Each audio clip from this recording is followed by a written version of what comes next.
It's now 10 o'clock in the morning, and as you can see, everything looks spick and span. Amazing to see Williams F1 cars from different generations, or amazing to see F1 cars in general from different generations alongside one another. Here with the 08 in the foreground and the 2012 FW33 at the back, you can just see the difference in size and length of a modern car compared with that of 1982. Good atmosphere here over there. A lot of the boys that we saw recently at the FW14B test with Valtteri Bottas in the background. There's Colin Watts on the rear wing there talking to Chris Dietrich, and both of them vintage circa early 90s. I think enjoying racing at a slightly more leisurely pace. I say racing, Formula One at a slightly more leisurely pace.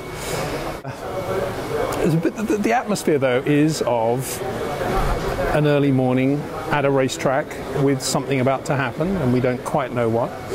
And that's always a lot of fun. There's a lot of crackle to it, a lot of energy to it. And this is, I suspect, the Williams garage that was used for the British Grand Prix as well at Silverstone. A beautiful day here, absolutely gorgeous. It was pelting with rain earlier this morning, and I speak as somebody who was up at 3:45.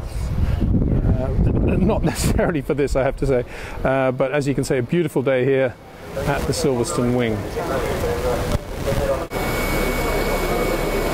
Just before somebody starts an engine again, interesting to have a look at the back of the cars. I think there's the cover up actually over the back of the 33, but it's basically the same gearbox currently used on the 34, and you can just see how neat and tidy the back of the car is.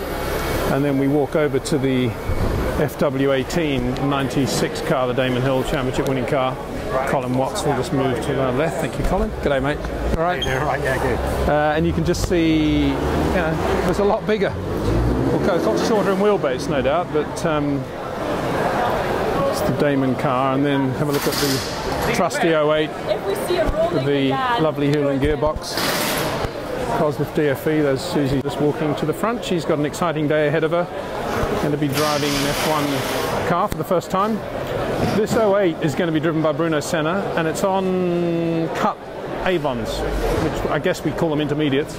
They're not wets, that's for sure. And the track at the moment is still damp, but the boys are currently out just doing the first of a few hot laps in the very nice Renault Megane turbos they have here, just to clear up a bit of the water really from the track.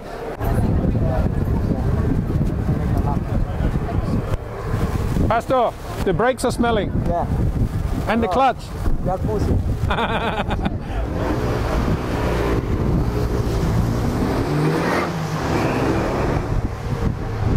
There at the front of the 18 we see Dominic Harlow, who's basically the engineer for the day.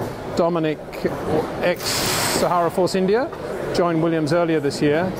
Don't believe was in Korea and Japan, but here he is looking a little bit travel worn. We'll go and chat to him a bit later.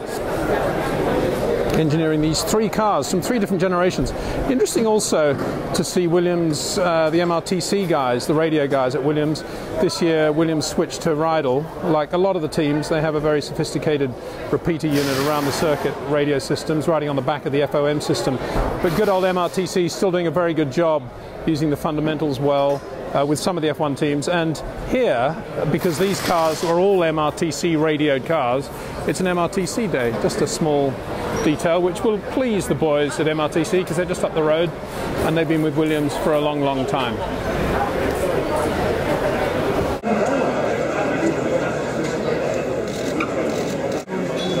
Just ask him if the volume's all right.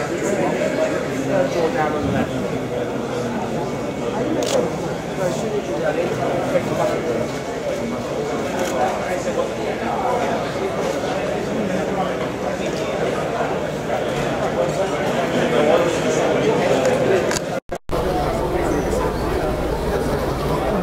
Great to see Colin Watts there again, our man who we've seen, well, we've seen it many days now from Williams running cars from this era. Bruno Senna looking quite tall, sticking quite high in the cockpit This car, Keke Rosberg's car, much shorter than Bruno, so no surprise to see him sitting quite high there. Presumably it's Keke's sort of height.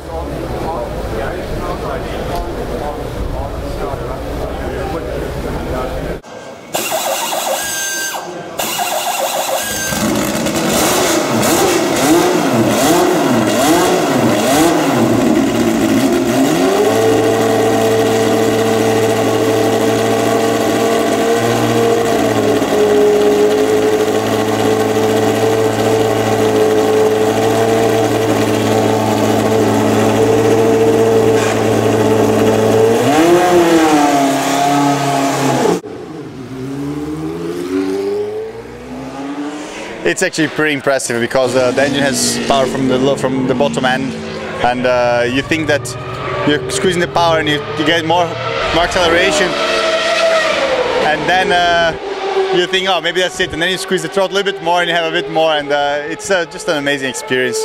Of course, my first run was in the pretty wet conditions here, so I didn't want to do any damage, but lap after lap you get more confident and you start changing the gears a bit faster and you start downshifting a bit harder, and you know, I think after a few laps today I could have you know, put some good lap times in. No, it's impressive when you start putting the speed on. The car is really planted considering how low grip it is on the low speed, so I think in the dry it could be quite an amazing experience on this track, and I bet Stowe would be a pretty aggressive corner. Front tires probably won't like it very much because of the lack of the front wing, but yeah, it's quite special. That car was known for its very forward driving position. Do you feel that, or do you get used to that very quickly? Well, it's difficult to get used to it on the first few laps because the rear is so far back that when it moves, your steering correction comes in a little bit, how can I say, a bit late. It feels like it's late because if you think that you move this much, you're gonna get the correction, but no, as soon as you move this much, you move too much. So you have to like adjust all the steering corrections, all the driving style to the position that you're driving, and it's yeah, it's quite interesting.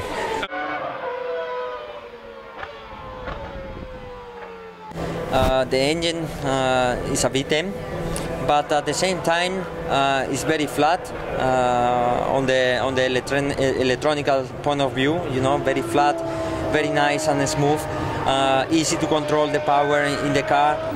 And I was quite impressed with the front of the car, you know, and the technology Williams had at the years. You know, the gear was so quick at the time as well, so it's impressive. That car is impressive. The traction, you know, when the car is straight, the traction, the pull away from the corners is fantastic. It's amazing, you know. So I learned a lot from that, and yeah, it's a very special day, you know.